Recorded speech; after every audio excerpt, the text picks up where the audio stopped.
E aí, gente, tudo bem com vocês? Sejam bem-vindos a mais um vídeo desse canal. Você está no canal Gay com H. Se é a sua primeira vez por aqui, por gentileza, não vá embora e se inscreve logo. Faça parte dessa comunidade linda que está crescendo cada dia mais. Hoje eu quero falar com você que ainda diz amém. Não por hábito, mas por medo. Esse vídeo não é contra Deus, não é contra a fé e também não é contra quem acredita. Esse vídeo é para quem aprendeu a se calar, a se diminuir e a se negar em nome de algo que chamaram de a vontade de Deus. Amém é uma palavra que molda destinos. Amém significa assim seja, eu concordo, eu aceito como verdade. Quando você diz amém, você entrega sua autonomia, você entrega sua dúvida, você entrega seu questionamento. E durante séculos, essa palavra mudou comportamentos, famílias e sociedades. A pergunta é, o que acontece quando o amém é usado para silenciar existências? Os versículos que construíram o medo. Muitos de nós crescemos ouvindo versículos como não te deitarás com homem como se fosse mulher, ou os efeminados não herdarão o reino dos céus. Esses textos, escritos em contextos históricos específicos, foram retirados de seus tempos, repetidos sem crítica e usados como martelo, não como orientação espiritual, mas como sentença. E quando um texto sagrado é usado para condenar, ele deixa de ser espiritual e passa a ser político. Quantos pais e mães abriram mão do laço afetivo com seus filhos gays por acreditarem que estavam obedecendo à vontade de Deus? Quantas vezes ouvimos, eu te amo, mas não aceito, eu oro por você, prefiro você longe do que no pecado. Isso não é amor, isso é medo travestido de fé. A religião ensinou muitos pais a amarem mais uma promessa de paraíso do que o filho que está vivo ali diante deles. O que seria a vontade de Deus? Que você abra mão da sua vida aqui para talvez viver plenamente depois? Que você negue o amor, o afeto, o corpo, o desejo e a verdade sobre quem você é para quem sabe entrar no paraíso? Porque segundo a lógica cristã tradicional, se você tiver uma recaída, se viver sua orientação sexual, ou se amar alguém do mesmo sexo e partir, você não entra. É uma fé baseada no terror, não no amor. Viver assim é como estar em um relacionamento abusivo, onde você precisa agradar o tempo todo, onde vive pisando em ovos, onde nunca sabe se é suficiente. Você desenvolve uma dúvida infinita. Será que Deus ainda me ama? Será que hoje eu ainda entro no paraíso? Isso não é espiritualidade, isso é dependência emocional.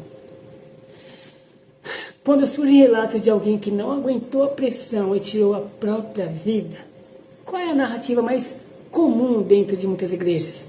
Não é luto, não é empatia, é julgamento. Dizem que a pessoa deu lugar para Satanás, que escolheu viver no pecado, que se afastou de Deus, e que por isso Deus permitiu que ela se entregasse à morte. A pessoa sofre a vida inteira e quando não aguenta mais, a culpa final ainda é jogada sobre ela. Isso não é cuidado espiritual, isso é desumanização. Pois é, existe um texto muito usado para justificar esse discurso. Está em Romanos capítulo 1. O texto diz que Deus permitiu que homens e mulheres se inflamassem em seus desejos. Esse trecho é repetido em púlpitos como se fosse uma sentença eterna. E crianças gays crescem ouvindo isso. Crescem ouvindo que o que sentem é consequência do afastamento de Deus. Que seus corpos são provas de corrupção e elas dizem amém. Não porque concordam, mas porque não têm escolha. Aliás, eles não acreditam que nós nascemos assim, né? Uma criança gay dentro da igreja aprende cedo a se reprimir. Ela vigia a voz, o corpo, o gesto. Ela não encontra apoio nem na comunidade, nem muitas vezes na família. Ela cresce acreditando que precisa se consertar. Por isso, quando você vê alguém vivendo a sua sexualidade depois dos 50, ou seja lá a idade que for, demonstre apoio. Talvez essa pessoa tenha guardado a própria vida numa gaveta por décadas. Talvez um dia ela tenha dito, chega! Nunca é tarde para viver a verdade. Tarde é nunca viver. O Deus apresentado em muitos discursos religiosos é um espelho. Um Deus violento costuma refletir pessoas violentas. Um Deus punitivo, pessoas controladoras. Um Deus que exclui pessoas que precisam excluir. Isso diz menos sobre Deus e mais sobre quem o usa.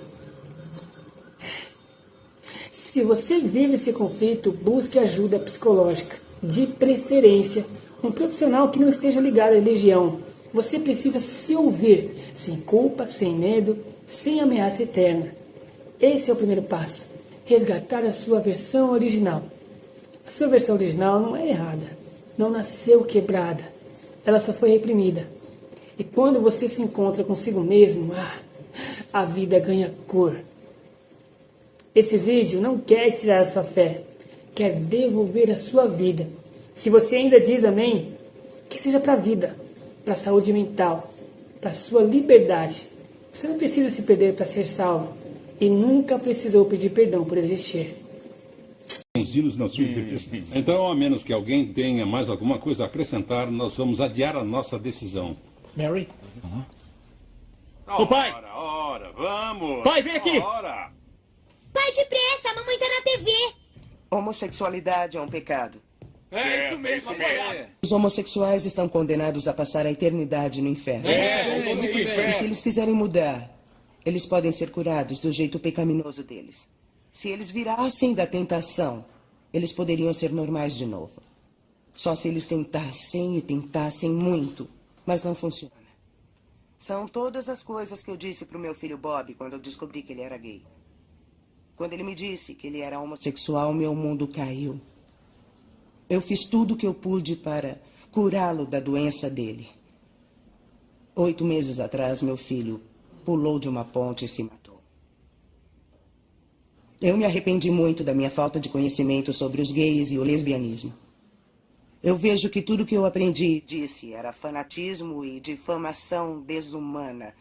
Se eu tivesse investigado além do que me disseram, se eu tivesse ouvido o meu filho quando ele abriu o coração para mim, eu não estaria aqui hoje triste com vocês, cheia de arrependimento. Eu acredito que Deus ficou satisfeito com o espírito gentil e amoroso do Bob. Aos olhos de Deus, a bondade e o amor é tudo o que conta. Eu não sabia que cada vez que ecoa a condenação eterna para o público gay, cada vez que eu me referia ao Bob como doente e pervertido e um perigo para as nossas crianças, a autoestima dele, o senso de valor dele estava sendo destruído. E, finalmente, o espírito dele ficou irreparável. Não que Deus quisesse que Bob subisse pelo outro lado da estrada e pulasse diretamente no meio do caminho de um caminhão de 18 rodas que o matou na hora. A morte do Bob foi o resultado direto da ignorância dos pais dele e o medo do mundo gay. Ele queria ser escritor. As esperanças e os sonhos dele não deveriam ter sido tirados, mas foram. Existem crianças como Bob, sentadas em suas congregações, desconhecidas para vocês. Elas vão ouvir quando vocês ecoam a mim.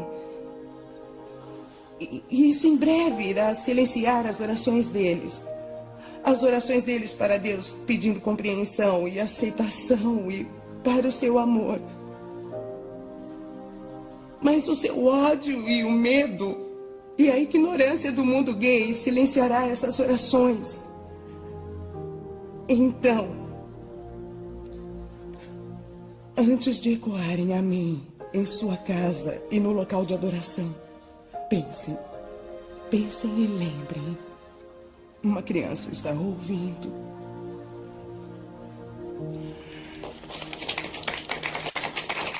Bom. Perfeito.